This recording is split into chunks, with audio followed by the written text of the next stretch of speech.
not diminish and make less the value of people's property, people's labor, etc. That is haram.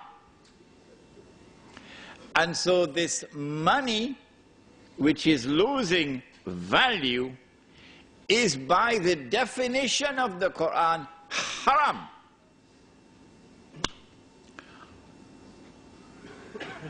But we were asleep.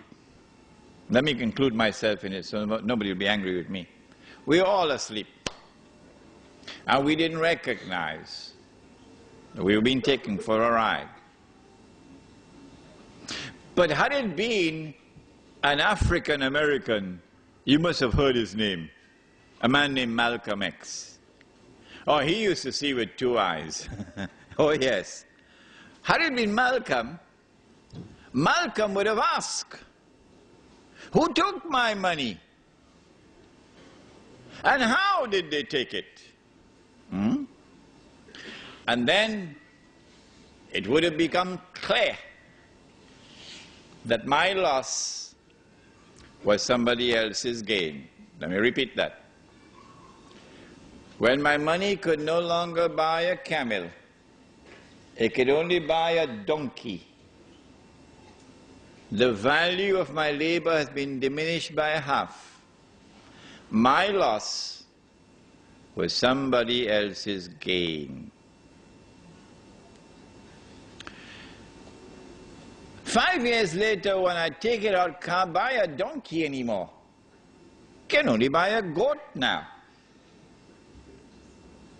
And so my 1 month has now been diminished to 1 week.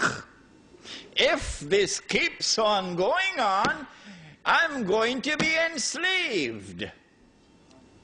A new slavery will come upon the world if this keeps on going on like this. Surely it was time for the Ummah of Muhammad alayhi salatu wasalam to stop fighting amongst themselves over popcorn. Because that's what they're doing.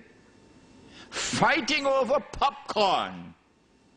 While this massive betrayal of Islam is taking place, and we are blissfully ignorant of it.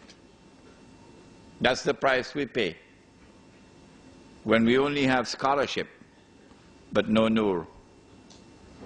5 years later, when you take out that money, can't buy a goat anymore.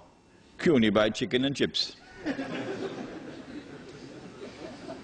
That's where Indonesia is now. That is where Indonesia is now, chicken and chips. That's where Turkey is now, chicken and chips. Yes. And still we're fighting over popcorn. If you're 17 years of age tonight, son and daughter, this lecture is for you. They've been fighting over popcorn while the slavery has come upon us. The Indonesian rupiah is now trading at about 10 to 11,000 rupiah to $1 US. And you'd want to know, well, why is the relationship, the value of the money always linked to the US dollar? We'll explain to you that tonight. When the Indonesian rupiah collapsed 3 years ago, dramatically, there was nothing wrong with the Indonesian economy. The International Monetary Fund or the World Bank just 2 or 3 months earlier had given a clean bill of health to the Indonesian economy.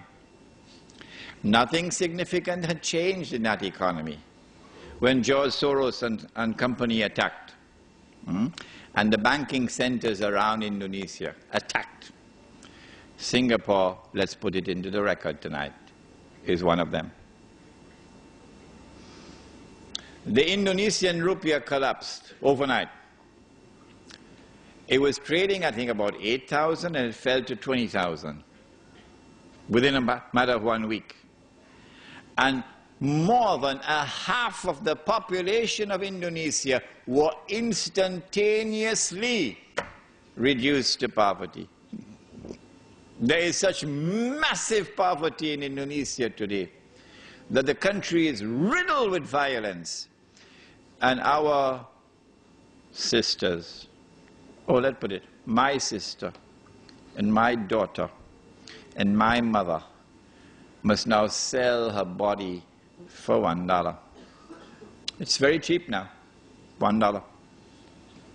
Yeah, it's happening while those fellows are fighting over popcorn. What about Turkey? It's not by accident that Indonesia was attacked. It's not by accident that Turkey was attacked like this. Because the Indonesian is different. He's a warrior, he's a fighter. He'll give his life for Islam, the Indonesian. And the Turkish Muslim in the villages are like that. They love the deen and they'll fight for it and they'll give their lives for it. But Israel needs Turkey. Israel needs the water of Turkey. And Israel needs the support and the alliance of the Turkish military of Mustafa Kemal. So in order for the military to take control of the country, and in order for Israel to get that supply of water from Turkey, you've got to enslave the Turkish masses. So do you know what is the value of the Turkish lira now? At what is it trading? Do you know? It is trading at 1.5 million Turkish liras to $1 US. Now, don't you think this is an important subject to teach? Yeah. Yes. And there are those who now will have to teach this subject after I leave Australia. Yeah. 5 years later, we take out the money, can't buy chicken and chips anymore. No? You don't believe me? It's coming. It's coming. It's around the corner. You can't buy chicken and chips with it anymore. You can use it as wallpaper. The collapse of the international monetary system based on paper money with no intrinsic value, that collapse is around the corner. How do I know that? Not only because I was blessed with the opportunity to study international monetary economics at the Graduate Institute of International Studies in Geneva, Switzerland. I know that because of something else. I know it because of the Quran and the Hadith, that the collapse of the international monetary system is around the corner. When it all collapses, and we'll come back to this, what will be money? What are you going to have as money? When the Australian dollar collapses, and of course if you had any Australian dollars underneath your pillow, hidden away, you can use it as wallpaper. Yeah. What is going to be money after that?